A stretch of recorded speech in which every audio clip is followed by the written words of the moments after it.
Welcome back to another Aviation with Chris trip report, where today we're flying with Virgin Atlantic in the upper class suites on the Airbus A350 from London Heathrow to New York's JFK.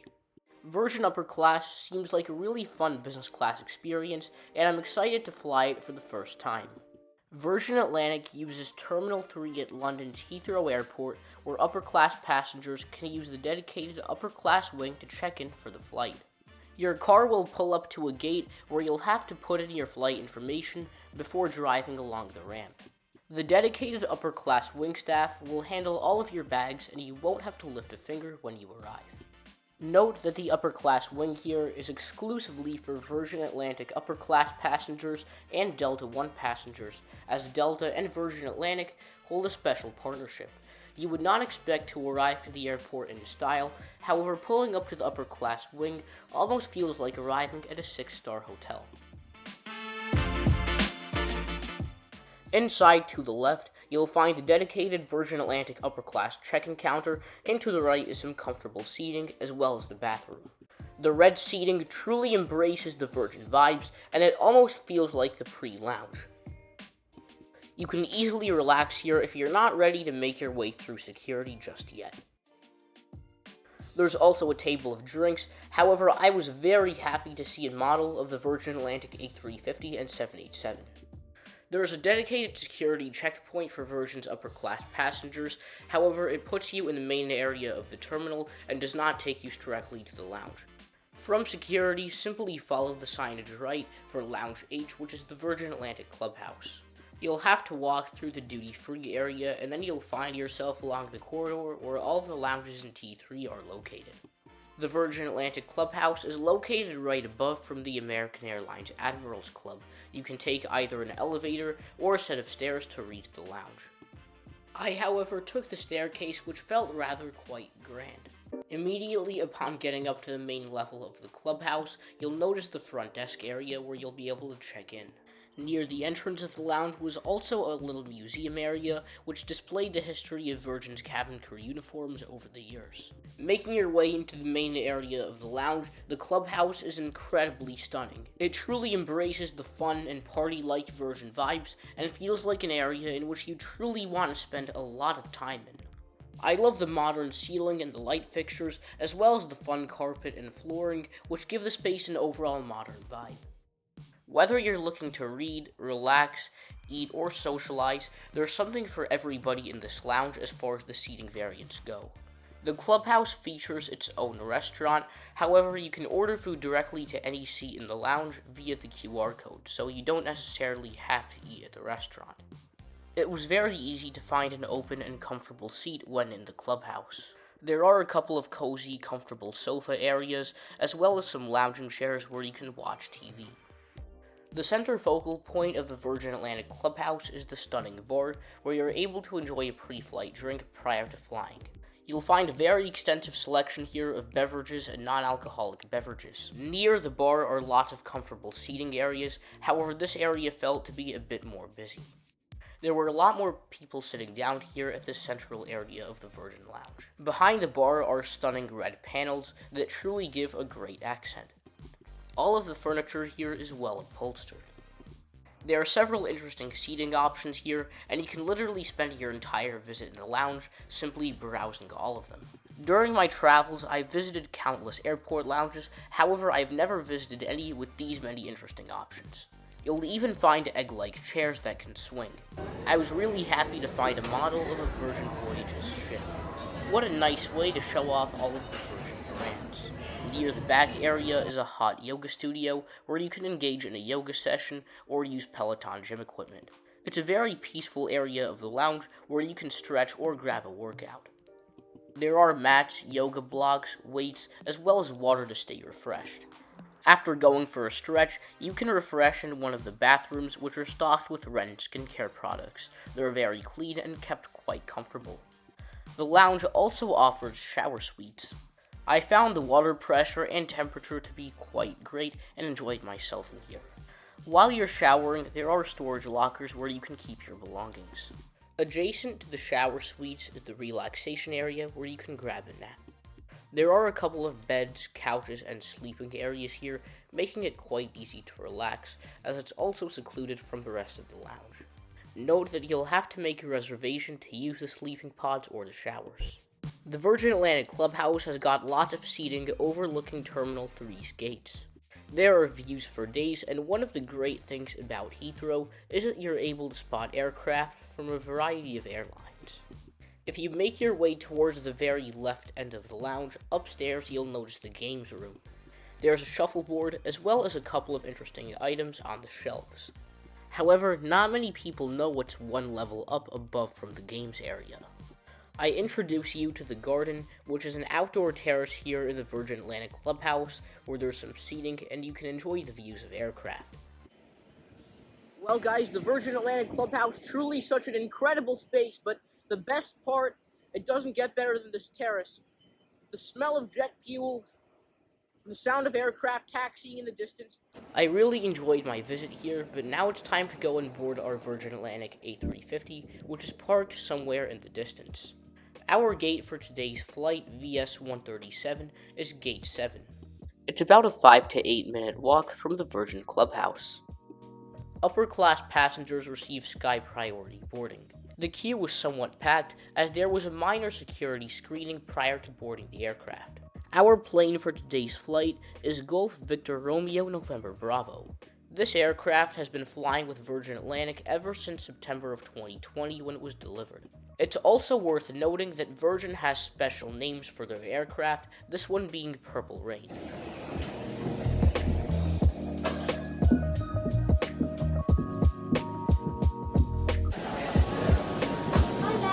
Hello.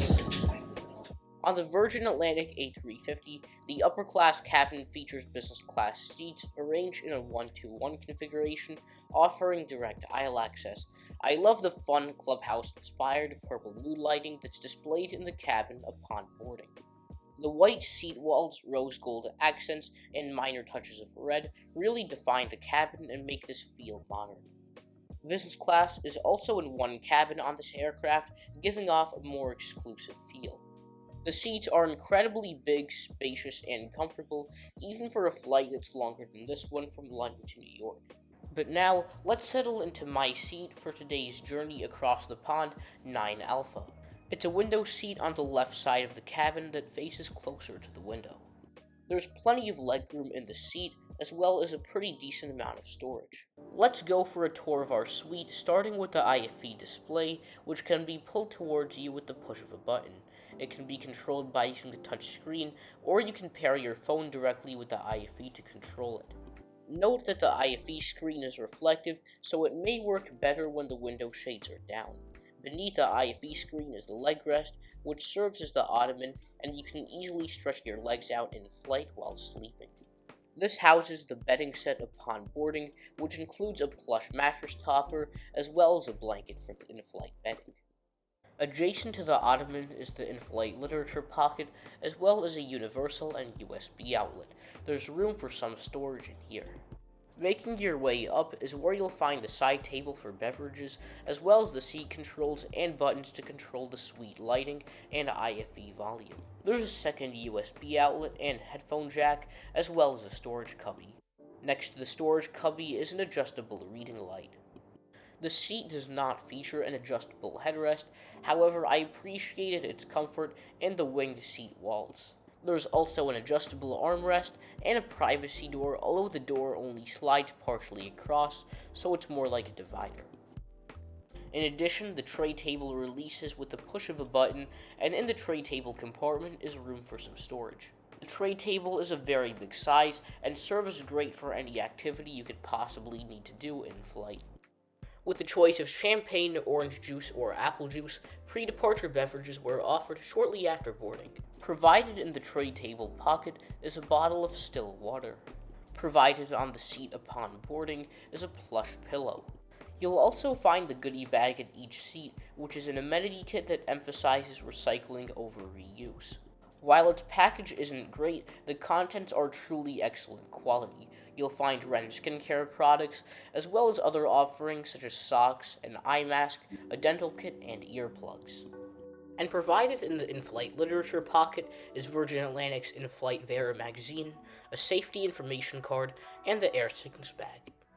It was nice to see an in-flight magazine provided in the literature pocket, as not many airlines offer magazines in flight anymore. Memory foam mattress pad and blanket are quite durable and of high quality. With these bedding materials, it almost feels as if you're sleeping on a cloud. Virgin Atlantic provides noise-canceling headphones in upper class, however they're not as comfortable compared to those on other airlines. Reusable pajamas are available upon request, and we'll have a look at these in more detail once we're in flight. Now let's have a look at this menu card, which is somewhat decorative. Virgin's in-flight menu, provided in upper class, offers a pretty interesting and adventurous selections of food available on board compared to those on most other airlines. 2 meals would be served on this flight, shortly after departure lunch, and then prior to landing in New York, a light snack would be offered. In the menu card, you'll also find the wine list, as well as a selection of non-alcoholic beverages. There are several cocktails to choose from, and of course we can't forget about the Twinings tea selection, since this is a British airline. First Officer James Basato, and indeed all the crew, would like to welcome aboard this Airbus A350 bound for JFK, New York. All passengers now on board, will seated. Get your bags on as soon as possible, and get your way slightly early.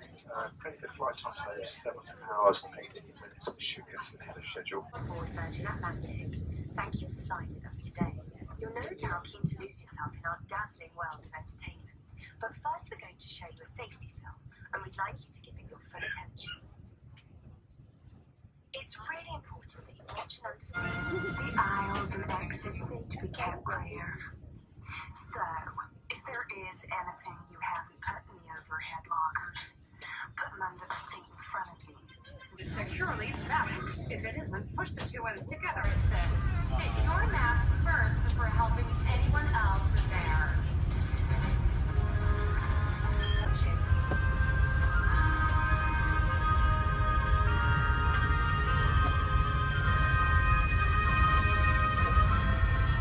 If your chair needs to come up until I can see a green light so it's secure to take off, I'm really sorry, but it's only because I've got to have a green light just so I know that you're secure. As soon as we took off, you can move around. Yeah. Just need to know.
Connecting your electronic equipment to the in-seat power supply, please do not leave it connected while you're not using it.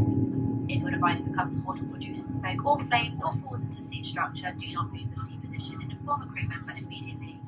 Shortly after takeoff, I decided to go into one of the lavatories in the upper class cabin and change into the provided pajamas. The lavatory on the Virgin A350 is incredibly spacious and it includes plenty of counter space. As is typical on many Airbus A350s, there is a window in this lavatory. In addition, you'll also find a toilet as well as a baby changing table. By the sink are some Ren skincare products which Virgin Atlantic has partnered with. It's a relative rarity to find pajamas provided in business class when flying between London and New York, so great job, Virgin. Thanks for helping us stay comfortable. Before the meal service, I stretched my legs with a walk through the cabin. Virgin Atlantic has a relatively large premium economy cabin on the Airbus A350. Now, before I have my lunch, let's have a look at Virgin's in-flight entertainment system.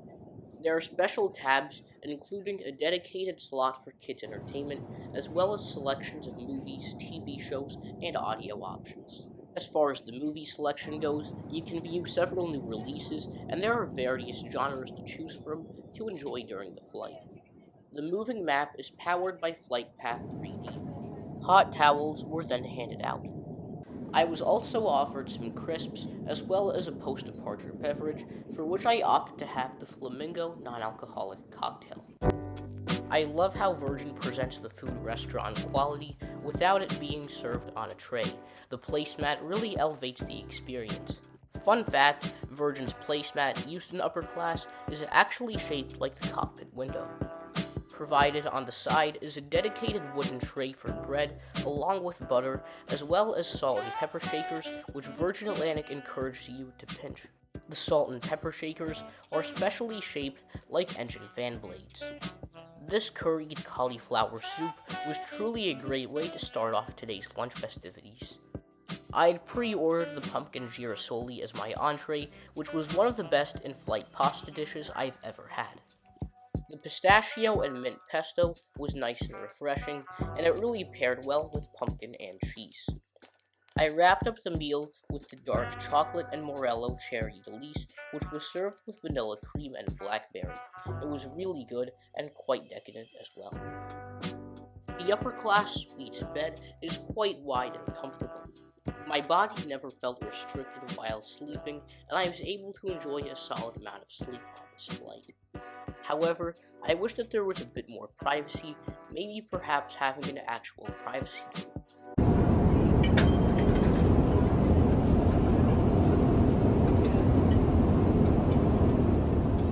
Located between the upper class cabin and premium economy section on the Airbus A350 is the loft, which is an onboard lounge space where upper class passengers can hang out mid-flight. It's got this really fun and exclusive party vibe with red and purple mood lighting. There's about 3 to 4 seats at each couch here on the upper class loft, as well as seatbelts that you can wear to ride out the turbulence.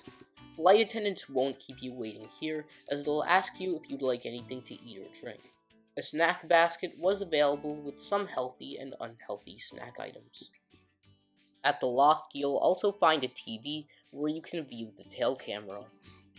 I sat back and enjoyed the nice, fun party vibes here at the onboard lounge over a nice ruby slipper mocktail. I was also given a special set of Virgin Atlantic playing cards.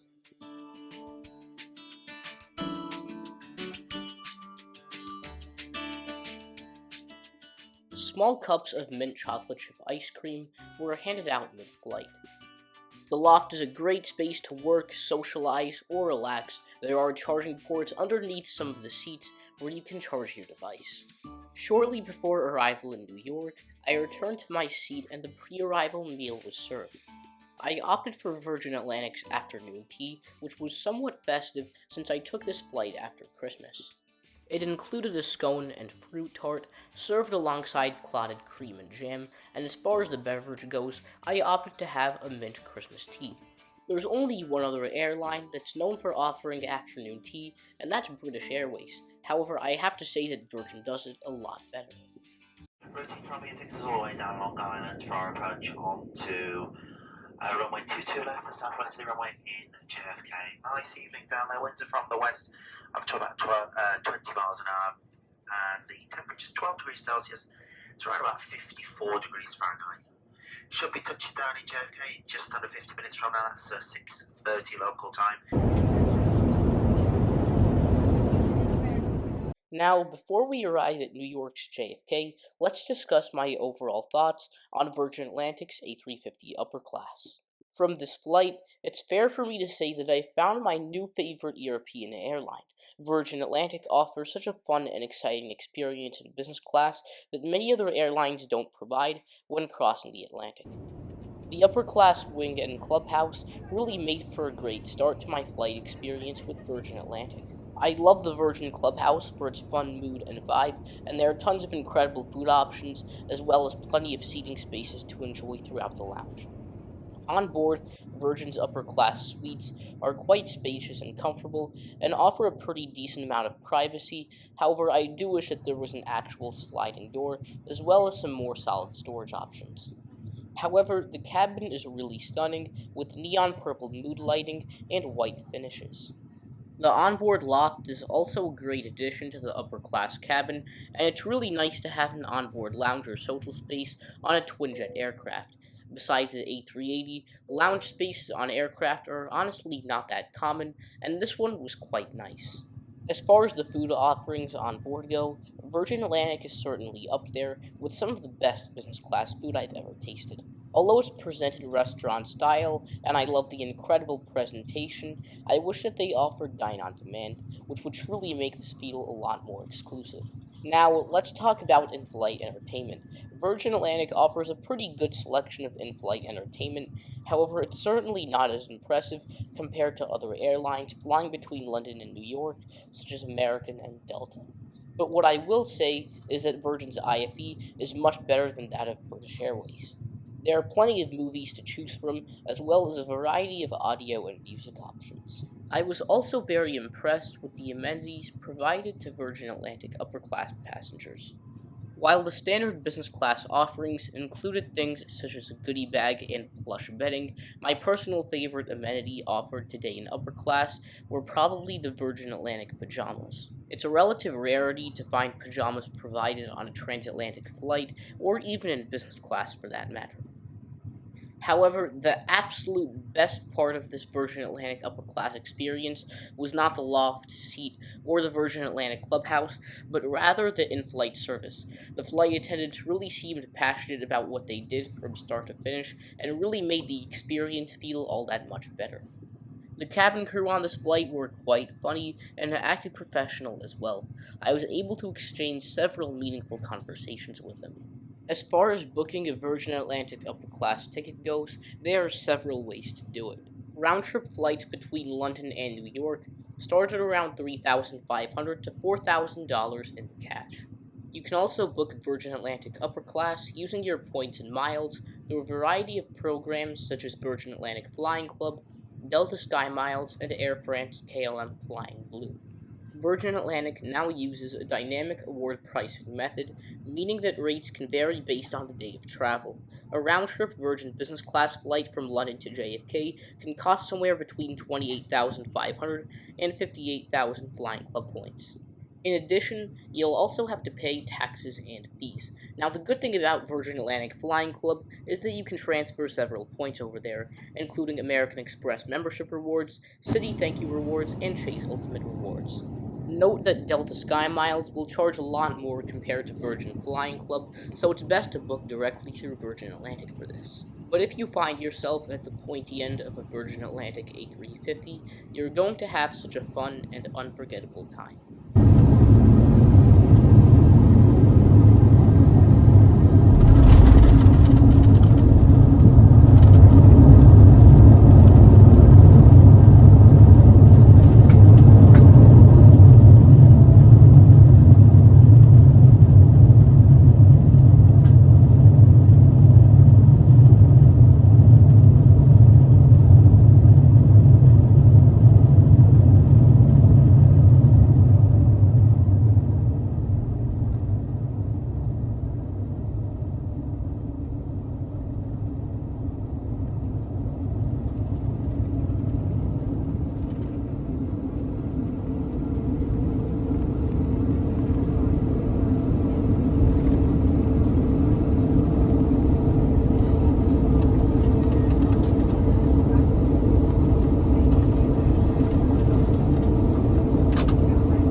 Foxtrot Love Kennedy, when the local time here is 6:30 in the evening. Please keep your seatbelt fastened until the captain turns off the fasten seatbelt signs. We'll return any items you stowed for you as soon as we arrive at the terminal. If you're given an infant life jacket at the beginning of the flight, please have this ready for collection by the cabin crew. Before you leave us, remember to check around your seat and in the seat pocket to make sure that you've got everything with you. When opening the overhead lockers, be careful as items may have moved during landing. Crews, thanks for all your hard work. Please prepare doors for arrival. Ladies and gentlemen, welcome to New York. Please remain seated until the seatbelt signs are switched off. Thank you.